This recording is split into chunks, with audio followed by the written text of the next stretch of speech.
दोस्तों, हमारे जीवन में कई बार ऐसी बातें हो जाती है जो उस वक्त तो हमें बुरी लगती है, दुखी करती है, लेकिन आगे जाकर हमें मालूम पड़ेगा कि वो हमारे अच्छे के लिए ही हुई थी। आखिर जो होता है वो अच्छे के लिए ही होता है। आइए जानते हैं कैसे। एक बार एक राजा और मंत्री जंगल में शिकार के लिए निकले। रास्ते में कुछ झाड़ियों को हटाने में नुकीले कांटों में फंसकर राजा के हाथ की एक उंगली कट गई। राजा को दर्द हुआ। इस पर मंत्री ने राजा को कहा, महाराज चिंता न करें, जो होता है अच्छे के लिए ही होता है। दर्द में ये बात सुनकर राजा को गुस्सा आ गया।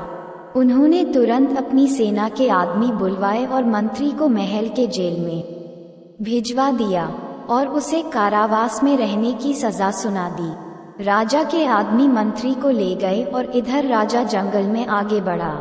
आगे जाने पर कुछ कबीले वालों ने राजा की बलि देने के लिए राजा को घेर लिया। तब कबीले वालों ने देखा कि राजा की तो एक उंगली कटी हुई है। राजा का एक अंग भंग था और ऐसी कटी उंगली वाले की वो बलि नहीं दे सकते थे, इसलिए उन्होंने राजा को छोड़ दिया। उंगली कटी हुई होने से राजा की जान बच गई। तब राजा को मंत्री की बात समझ आई। वो महल गया और तुरंत मंत्री को जेल से प्रेमपूर्वक बाहर निकला और उसे सारी बात बताए। राजा ने मंत्री को कहा, भगवान ने मेरी तो जान बचाई, लेकिन मैंने तुम्हें अपमानित किया, जेल भेजा, इसमें क्या अच्छा हुआ।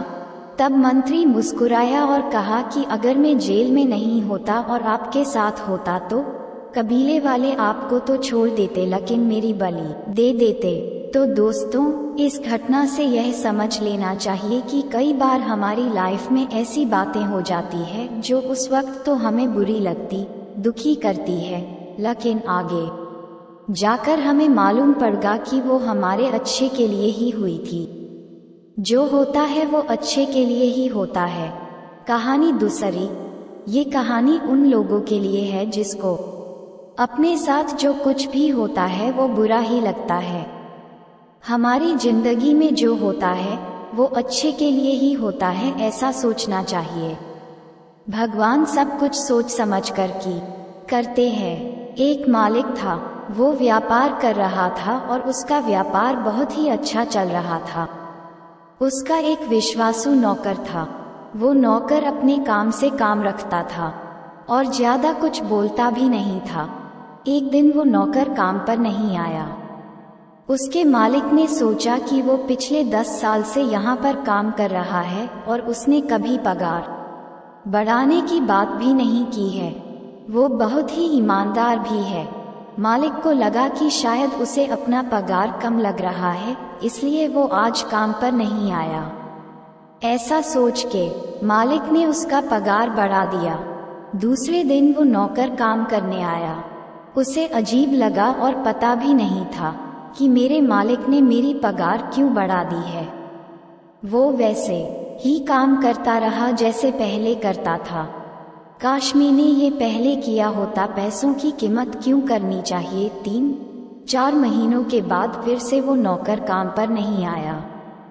वो बिना बताए ही काम पर नहीं आया था। इस बार उसके मालिक को ये बात पसंद नहीं आई। मालिक ने सोचा कि उसका पगार बढ़ाने के बावजूद भी वे काम पर नहीं आया। मालिक ने इस बार उसका पगार जितना बढ़ाया था उतना ही कम कर दिया। पगार कम करने के दूसरे ही दिन वे काम पर आया। इस बार भी वो वैसे ही काम कर रहा था जैसे वो पहले करता था।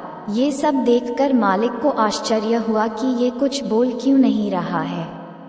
मालिक ने शाम को अपने नौकर को बुलाया और पूछा कि पहले मैंने तेरा पगार बढ़ाया था तब तू कुछ भी नहीं बोला।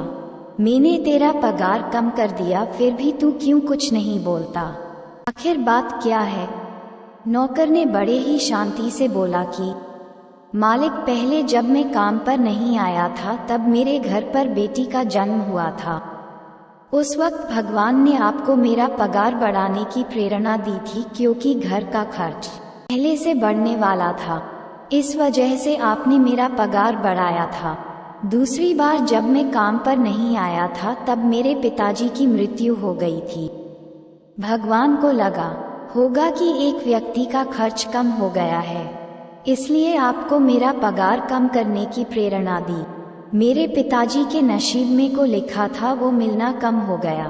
भगवान जो करते हैं वो सोच समझकर ही करते हैं, इसलिए हमारे साथ जो होता है वो अच्छे के लिए ही होता है, हमें ऐसा ही सोचना चाहिए। नौकर की ये बात सुनकर मालिक ने उसे कहा कि तेरी बात बिल्कुल सच है, आज से तू मेरा नौकर नहीं पर मेरे परिवार का ही हिस्सा हो। मालिक ने नौकर की पगार दुगनी कर दी। ऐसी ही और वीडियोस देखने के लिए हमारे चैनल को सब्सक्राइब करें। धन्यवाद।